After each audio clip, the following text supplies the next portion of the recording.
I'm so happy to be here. And it's true, I'm so grateful to Adam for the invitation and to Facing History generally. My first connection to Facing History was in 1996. I came to an event in the American Repertory Theater, and the power of the work was immediately clear to me and has been with me ever since. So I've been a fan for a long time, and it's a real pleasure to be collaborating in a more direct way now. So thank you. These are hard times. There's no way around that. And they're hard enough that I think Adam's right, that the question of participation has become one that requires perhaps more discipline in how we think about it.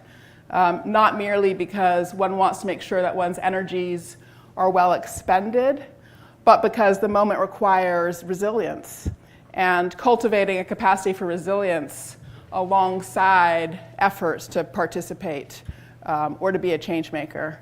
I am going to talk today about some of my academic work and about my work with my colleagues Chibong Nam, Lissa Soap at Youth Radio in Oakland, and Jennifer Earle at the University of Arizona. And our efforts to take some of what we've learned and, as Adam said, convert the material into usable pieces of pedagogy, pedagogic strategy, curriculum, and so forth. But to start, I want to just spend a few minutes thinking about some of the reasons civic education is so hard. And there's a long list of reasons, and I'm sure that you could all come up with many, but I want to just point to a couple. So I think one of the things that makes civic education difficult that we don't often face directly is simply the fact that there are multiple models for civic agency that bump around in our world. So we have different images in our head about what the civic actor is. We have, for example, see if I've got these in the right order, that upper left-hand column, the idea of the League of Women Voters. People who provide other voters with information.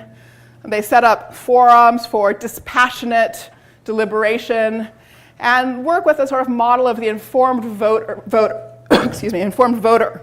as the main way of participating in politics.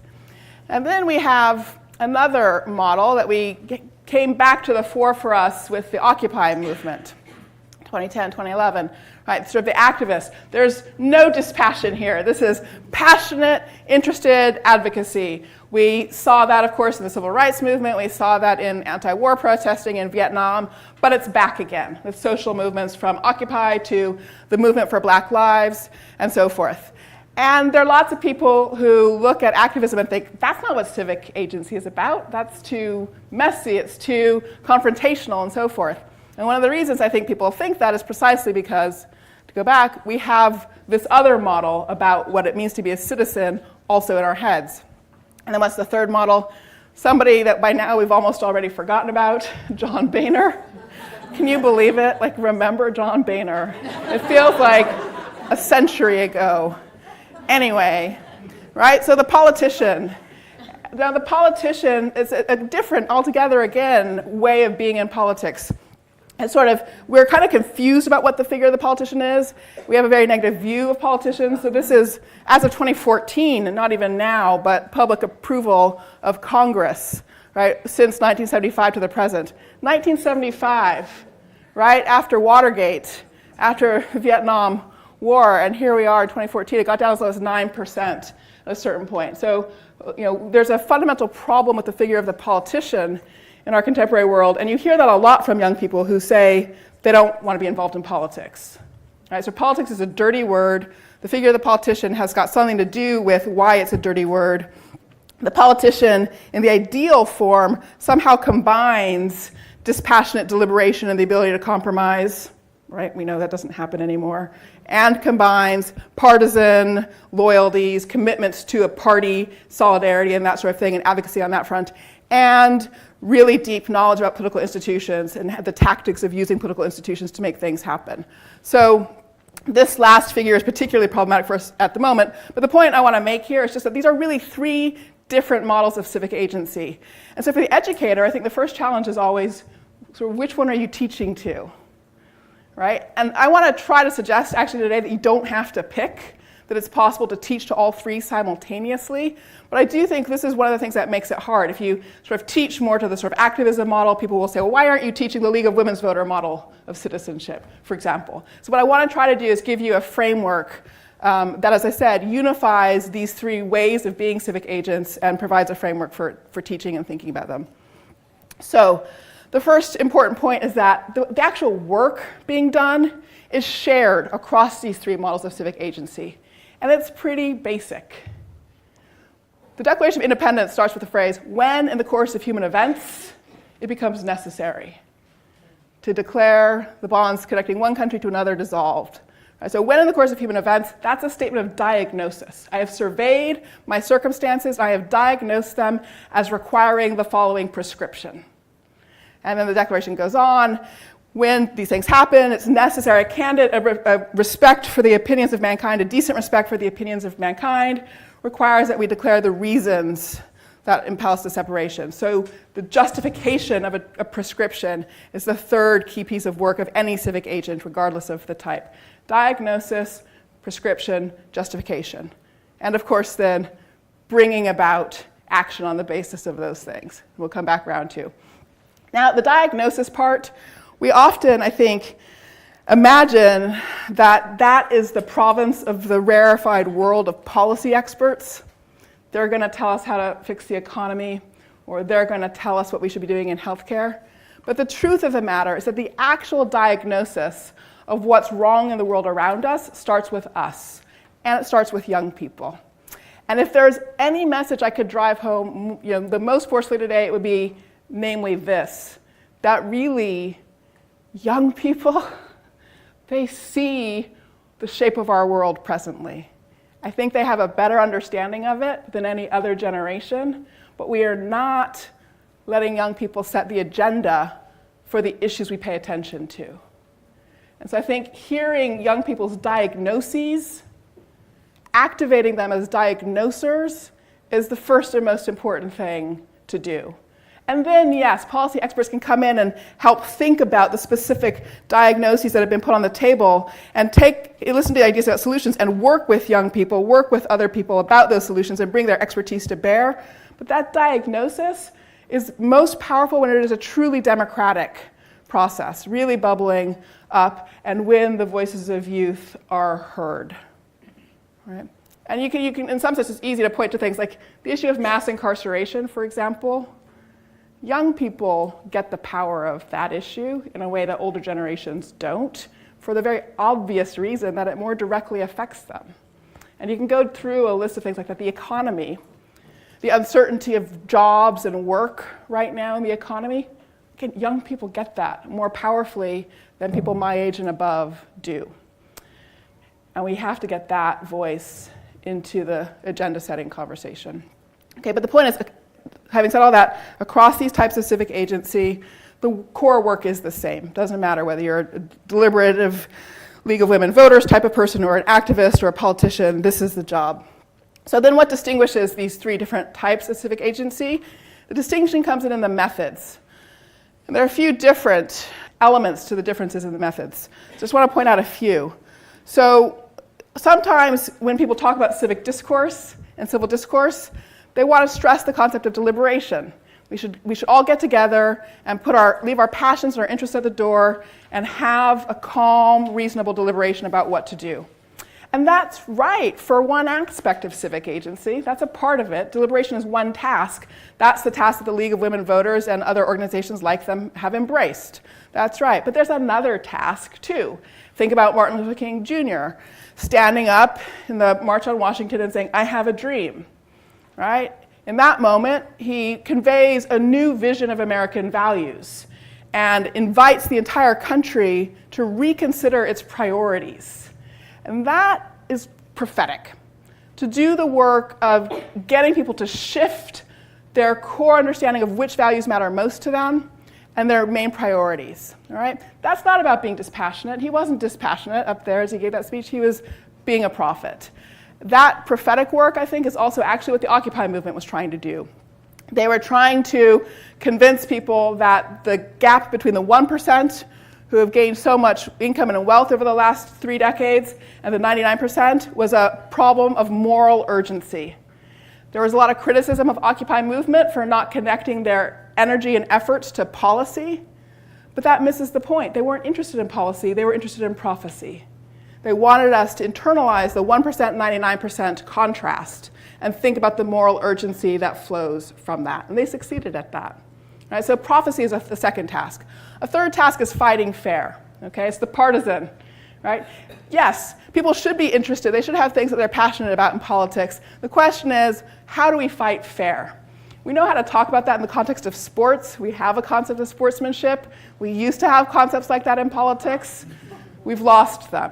Okay, so that's a problem that we've lost them, but it doesn't mean that there's not a space to think about fighting adversarial interaction as a part of the work of politics. It's part of it. The question is how to fight fair. Another place we know about fighting fair is in the legal system. The entire legal system with prosecutors and defendants and so forth is built on an adversarial notion, the notion that through conflict and contestation, we can actually achieve a good outcome. But there are rules to fighting fair in the court system. All right? So to some extent, we need to give some collective thought to the question of how to rebuild our understanding of what it means to fight fair in the political realm. A teeny piece on that, I'll say, for example, it involves foregoing ad hominem attacks. Ad hominem attacks which are just personal to the individual, are not fair. Right? Now, to say that makes me sound crazy, because basically our entire political discourse at the moment is about attacking the individual person as a person. Right? So it's a big lift to think about getting from the kind of fighting we have now back to fighting fair, but let me just put it out there as a project.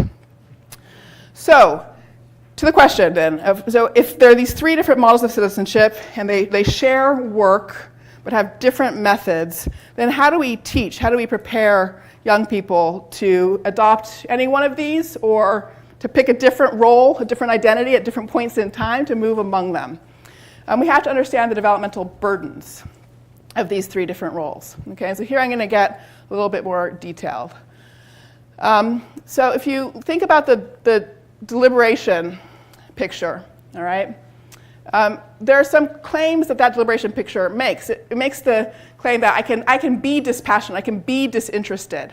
That's a big claim. The idea that you can actually separate your own personal interests of things that will be better for you from your consideration of what's in the public good or the public interest, that's a very high bar to cross. So if we're going to teach kids to try to do that, then we have to think about how do we actually counteract self-interest? How do we test our arguments for universality, for the idea that they really are good for everybody and not just for us? And this model also it has built into it the notion that we should be able to do this, to be deliberative and disinterested across a huge array of policy issues. So there's a big burden on information then too. Teaching young people how to consume, how to find, identify high quality information, consume it, and so forth, right? So those are hard challenges. For the activist model or the prophetic model, I think the challenges here are a bit different. The space of activism also includes the view that's sometimes expressed in the formulation Malcolm X used, right? That the ends justify the means. And I want to argue against that. I don't think that the ends justify the means. I think, in fact, the relationship between ends and means is different. I think if your ends are for justice, your means already need to embody justice on your way to the ends. And the people who expressed this view were Gandhi and Martin Luther King, right? So Gandhi, in his views about nonviolent resistance, his argument about nonviolent resistance was not merely that it worked, which it did, right? Okay, it's efficacious. You can, in fact, disrupt and change things. But that was only a part of his argument.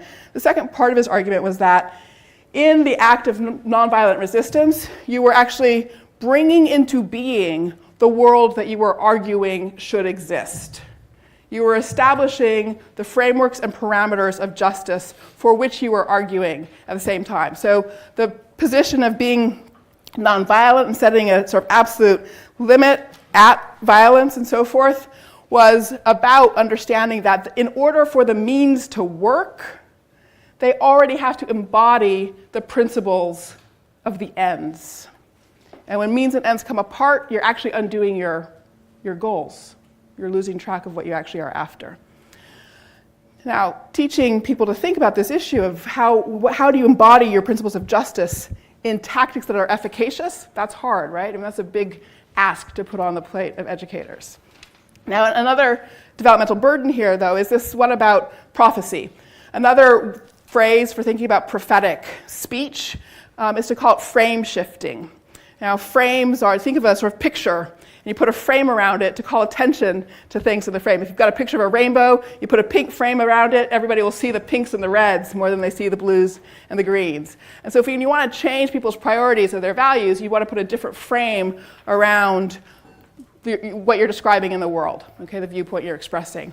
So how do kids learn to use their words powerfully enough to move people from one way of seeing the world to another way of seeing the world? There are some great resources out there. I don't know if you know Marshall Ganz's work on public narrative, but there are tools that we should get some references to some of these things that can be used to help people think about how to tell their own story in a way that helps people shift the value frames that they're bringing to a conversation. All right? So these are techniques that you could actually, Martin Luther King Jr. was brilliant, obviously, but there's stuff he learned. And what he did was, in fact, teachable. So he's not just a one-off. And so then, for the politician, I think, again, leaving aside the question of, so Boehner he's not up here as an example of an ideal politician, just as a politician. But I think the politician needs to combine these other features we just looked at, both the capacity to deliberate and when in the deliberative mode to test self-interest and counteract it, and also the ability to be in the sort of the advocacy mode to pursue equitable efficacy, again, where the ends, the means already have the principles of the ends inside them. But then in addition, the politician does need that expertise in the functioning of political institutions and needs to know how to deal with the challenge of being a public person. What's a public person? This is a legal concept. Have any of you heard this legal concept before, being a public person? Yes. So it's funny because it doesn't sound legal, right? It just sounds like it's a person who shows up in public the way a politician does. What it means is if you pursue a public role as a politician, as a celebrity, as a journalist, you actually lose various privacy rights, okay? So people can say anything they want about you, and you can't sue them for defamation or libel. It's a very high standard, basically, to sue them for it. So when you're a public person, you get bombarded by all kinds of negative stuff, and you have very little protection against it. So the challenge of this is psychological. How do people maintain their own sense of themselves, the capacity to be true to themselves, when they're being bombarded by all kinds of negativity and attacks in respect to which they have very little protection, very little recourse. Okay? So that's the specific challenge a politician faces. And one of the things I'm going to suggest, and when we get to 10 questions, is that one of the hardest features of our digital world is that it's made us all public persons. And we're not really ready for that. That's one of the hardest parts of it. Right? So, okay. If we've got this picture, we can move on to the question of how we prepare. And many of you are used to the conventional mode of civic education, right? And sort of how a bill becomes a law, a sort of worksheet.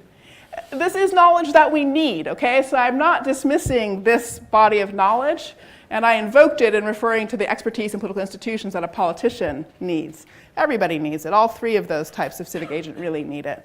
But this is just the tactical part of civic agency. It doesn't speak to the issues I've been beginning to point to about how you think about your own interests, how you think about how you're using your words for public purposes, how you cultivate resilience in the face of an environment that will be adversarial and contestatory, right? So this is important, but it needs to be embedded inside a bigger picture for how to think about teaching civic agency. So what do we do? I'm going to go ahead and actually jump to the 10 questions framework. So this is, as Adam said, I've been a part of a group that's been working for the last 8 years on the impact of our new media landscape on young people's civic experiences. And one of the things that we've developed out of that is what we call a reflection and action framework to help young people prepare for all three of the kinds of civic agency that I pointed to. And it's very simple. It's a sort of set of questions that we think can help people achieve equitable, efficacious, and self-protective forms of civic agency. So I'm just going to share the questions first and then walk through them a little bit and then stop so we have some time for questions. So I hope you can read this, but it looks like you have them in front of you as well. Okay. So why does it matter to me? How much should I share? How do I make it about more than myself? Where do we start? How can we make it easy and engaging for others to join in? How do we get wisdom from crowds?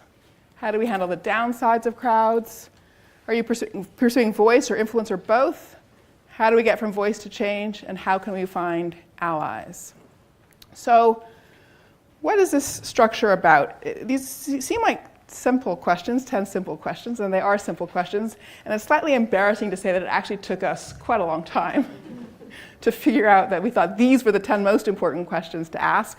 And not only these questions, but actually in this order. They're in this order intentionally. Now, why is that? Because the first and most important question is the why does it matter to me question. And a lot is embedded in that.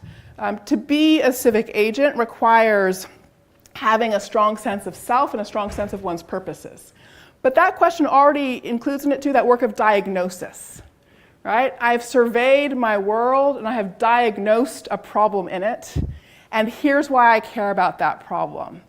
And one needs that strong foundation to start because one will have hard choices to make and one will be buffeted in one's effort to try to pursue that issue. And so that's why we move exactly from that first question, which is about self-knowledge and authenticity and integrity, to the second question about self-protection. How much should I share? What kind of risks should I take for this thing I care about? In other words, there's a project of choosing one's own public persona at the very beginning of civic agency. And it's this combination of knowing oneself, understanding one's commitments, being able to articulate them to others, and assessing the risks that come with public action. So to give an example of how much should I share question, imagine that you are a young person in a rural area and you've decided that you're gay and you want to participate in LGBTQ activism online. But nobody in your rural community knows that you have this identity. Before you get involved, you do need to think about how you want to relate your offline identity to your online identity, because it's very hard to keep these things separate. The truth of the matter is, at the end of the day, they blur together. So from the beginning, before one puts one's first foot forward, one already needs to think through how much should I share, in which context, in which worlds, how do I put those pieces together, right?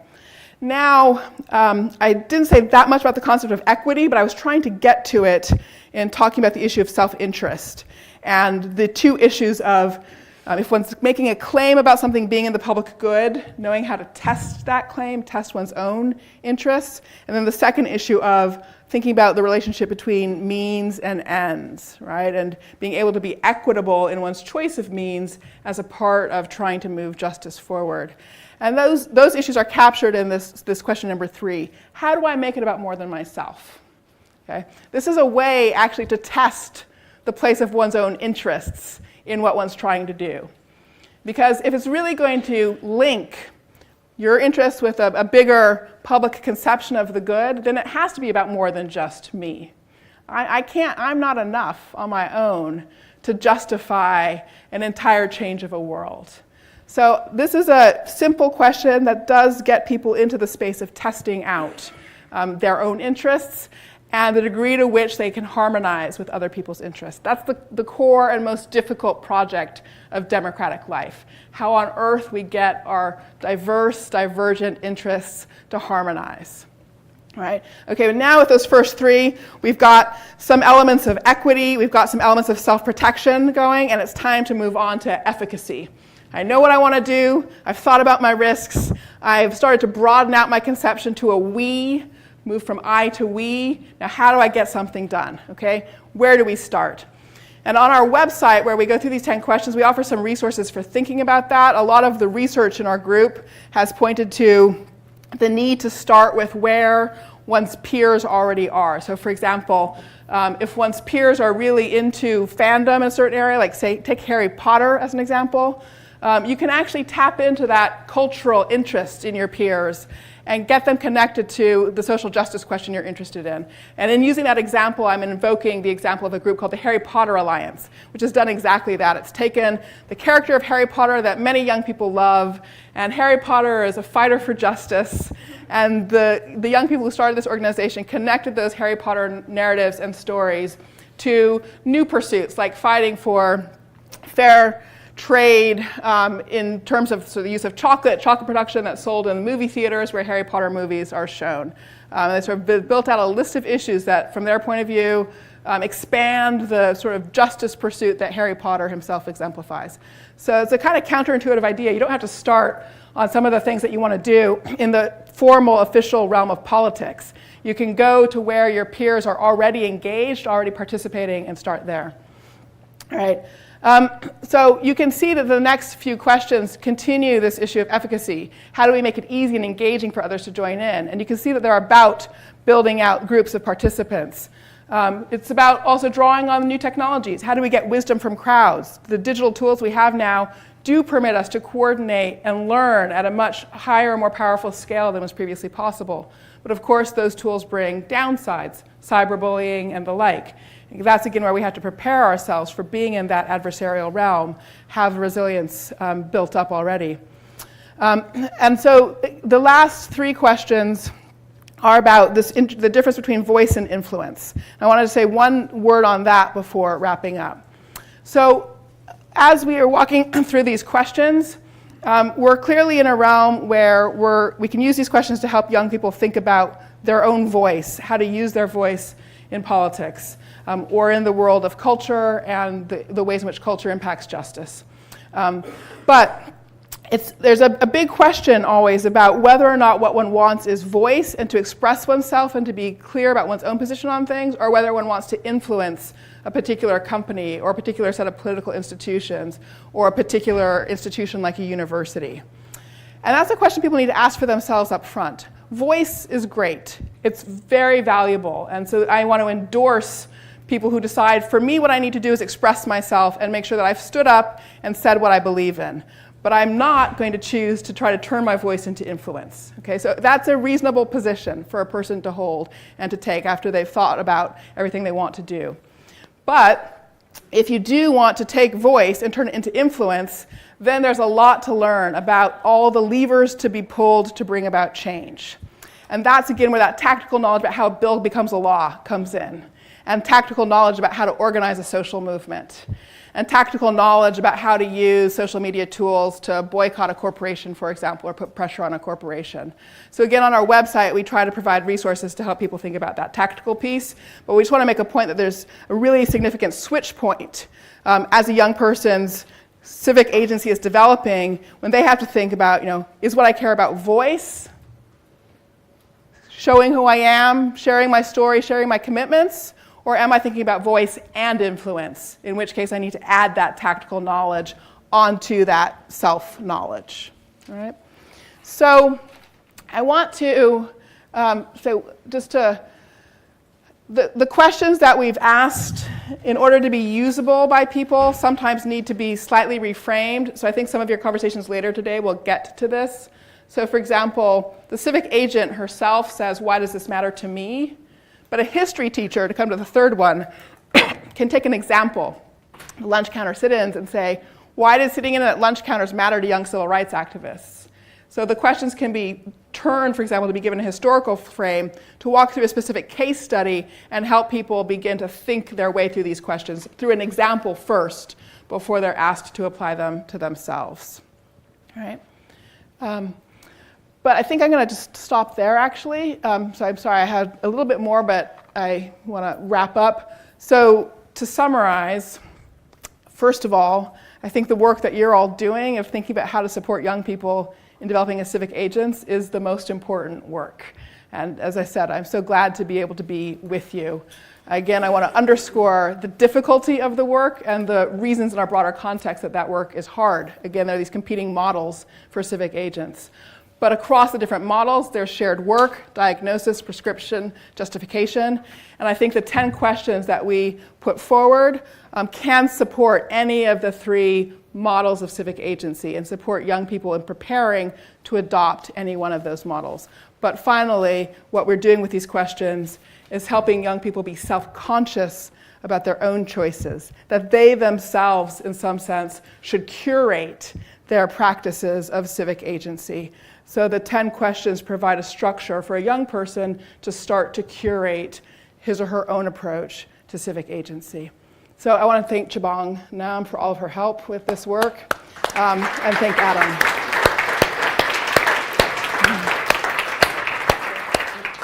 So we wanted to have an opportunity for questions, but I'm going to ask if you would indulge us for a second. I'd love to start with any questions some of the younger participants have, because that's what you're ultimately thinking about.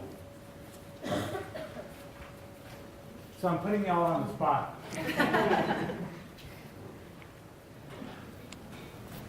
How do you think kids change someone's perspective of, so like if a grown adult has been thinking a certain way, basically, and only that way, how would I be able to change the way they're thinking to make them join my side? That's great, thank you. So let me give you one example, and then, I apologize, yes, thank you. The question was, how can a young person change, if an adult has been thinking about issues one way for a very long time, how can a young person change the adult's perspective? So I'm going to give one example and make one point. So the example comes from this most recent election. I was teaching a history of political thought course this fall, and for the most part we did not talk about the election, but I taught at 9 a.m. Wednesday morning, the day after the election. And so I had a group of students, so we had to talk about the election. And we talked about it, we tried to talk about democratic institutions and et cetera, but one of the students stood up and, I probably will never forget, said with great passion, the country has just abandoned us because of climate change. And we have such a small window for changing the direction on the heating of the planet, and we've just closed that window, and it's our generation that's going to pay the cost of that. Climate change is an issue that I think about, but I would be lying to say I had put it at the top of my list of priorities. And I got it in that moment. And all he had to do really was to stand up and go ahead and say what he saw from his perspective. And I think that's the important piece, is to say, where I sit, here's what I see. And I think in some sense, adults just plain don't hear enough from young people. And so being able to stand up and say that is really important. I would come back again to Marshall Gann's public narrative stuff, which provides great sort of training tools for learning how to stand up and tell one story in a way that drives the point home. So there are technical resources, and we'll get that circulated. So, and you can, it's easy to practice with friends and things like that, and then you're ready in the moment. Yeah. Yep. Can I go to the mic just a minute? I'm a teacher in the Civic public schools, and I teach a lot of different courses, from AP government to a service learning, community service-based class, and U.S. history. And a lot of these things are sort of sprinkled in throughout my courses. And I wondered if you could speak to, from a teacher perspective, making projects sort of mandatory for some students versus allowing it to sort of develop naturally. Like in my community service classes, kids select to be in that class, and they're sort of the more energized, engaged, activist students, and then I've got students in my U.S. history class that have to take U.S. history to graduate. And so how to balance that, like exposing them and to get them involved in hands-on with sort of a required project versus students that sort of self-identify that this is something that they're passionate about. That's a great question. Thank you. And so I think for me, one of the ways I have dealt with that is to recognize to myself, so what I've done in sketching these models of civic agency is to point to some of the cognitive and psychological burdens, challenges of being a civic agent. We don't tend to think of those as being academic content, but they actually are, and there's actually a history of them, right? So let me just to give one example, coming back to the Declaration of Independence for a second. The Declaration of Independence, yes, it's a document that was written in 1776 and played a role in the American Revolution, and yes, it's a founding text and relates to the Articles of Confederation and the Constitution, and we can understand it in those documentary terms. But what it also is actually is a record of precisely the cognitive and psychological moves that that group of activists, for all their flaws, made. So what I try to do is, I kind of think of it as archaeology of civic agency. I don't just sort of teach the content. I try to teach how the document is operating, and the way I do that actually is I start at the end of the Declaration, where they say, we therefore declare these independent states, et cetera, et cetera. And I just ask students to talk about that as an action. Then I ask them to come up with their own declaration. What would they declare? If they could declare anything, what would it be? And sometimes it's just like, everybody gets $1 million. And I'm like, that's fine, okay, fine, we'll take that. We'll start there. Everybody gets $1 million. We declare that. But then I said, we got to go back to the beginning of the Declaration. What came before that declaration? What came before that declaration, of course, is the justification for it. So now let's think about, like, how do you, okay, everybody gets $1 million. What's our justification for that? What diagnosis do we connect it to? So I think you can teach the history in a way that's actually engaging agency, even in that kind of required context. Yeah. Yes, great. I wanted to ask, so for example, when, let's say for me, for my grade, there's a lot of, there's more situations in which you're trying to get your point through, but like the opposite side is far more closed-minded. So how can we deal with people, like situation in which the vibe is not, like your point is not getting through because your opinions or your beliefs are far more radical than the opposite side. Mm-hmm. So how can you how can you ethically be able to convince people of your point, even though they're far more close-minded than you are? Mm-hmm. That is a very powerful question. Thank you. So that would. Oh, I'm sorry. Okay, yes. How can you convince people who are much more closed-minded than you of your view, especially if your view is particularly radical or more radical than things they're used to hearing or thinking about? And I think the other part of the question was not just how can you convince them, but just playing on, how do you handle that situation? How do you talk with people where it just feels like there's no progress to be made by virtue of talking? Is that fair? So that sort of brings a lot of questions back. So the first question I would ask back is, well, what's the context? Are we talking about a school classroom? Are we talking about you've gone to a city council meeting, you're trying to talk to city council members? Are we talking about you're at a protest on a street and there's some bystanders? So, well, like for like my environment, like my school, is mostly like the focus or what we use or what we use, like how can we manage what we have to be able to improve like our school. So there's different groups, like the different sides of what we could do. So how can we deal with like improving a part of our school? So you have an active school community that's trying to think about how to use the resources to improve the school. So the question is, it's very specifically school context.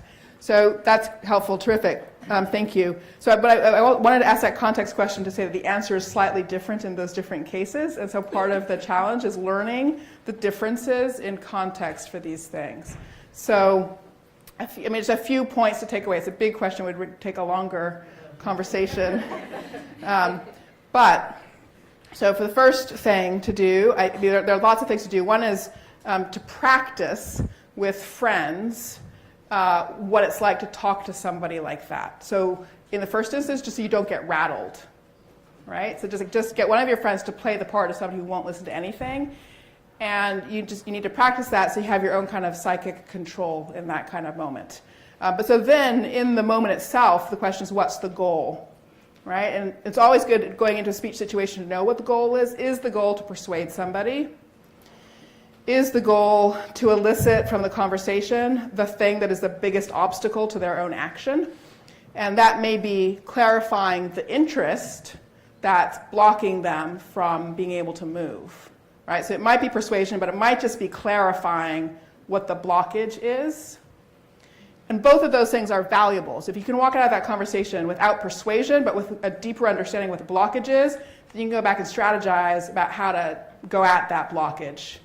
And it's not always the case. Sometimes you hit that, you figure out the blockage is, and you're like, okay, well, that's not one we're going to be able to talk our way through, but there might be some other ways of getting at this, right? That is, there might be other parties to the conversation who should be brought in, who could shift the question of what's at stake in a way that takes that blockage out of the picture. That's where you have to start thinking through tactics and strategies. And there's a lot of, again, resources there. There's a great book called Blessed Are the Organized by Jeffrey Stout. It's a very academic book, but it's a great book. And it's got a lot of important information in there about how to hold people accountable. So that's a good example of when people are not willing to talk, but they have to be held accountable for the decisions they're making and their consequences. How do you do that? How do you use moments of public shaming to hold people accountable when they're not willing to own up to what they're blocking and why? Right? But so it's a big set of tactics, and one needs to understand the context in which they're appropriate as a part of that understanding. Right? So I think we have time for one more. Is that, yeah? Okay. Here, thank you. Good morning. I'm interested to find out how some of these concepts would lay into an early childhood education forum. Right.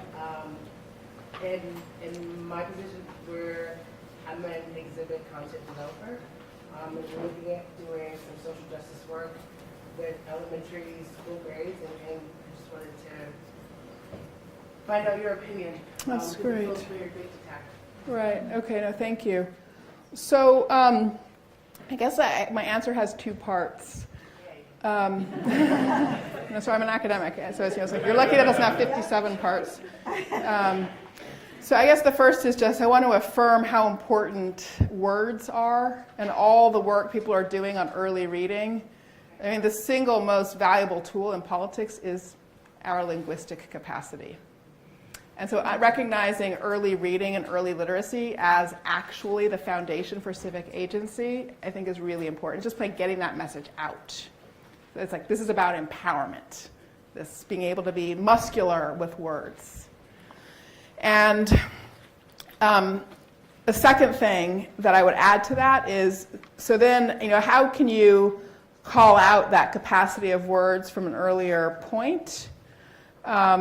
And I think that probably is about focusing a little bit on that diagnosis, prescription, and justify triad.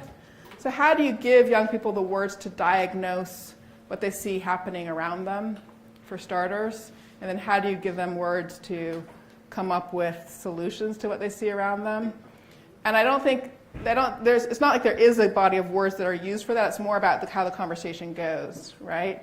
The sort of, how would you describe what's happening? What's good, what's bad, and what's happening? How would you like to see it different? How would you like to see it change? Just those questions over and over again.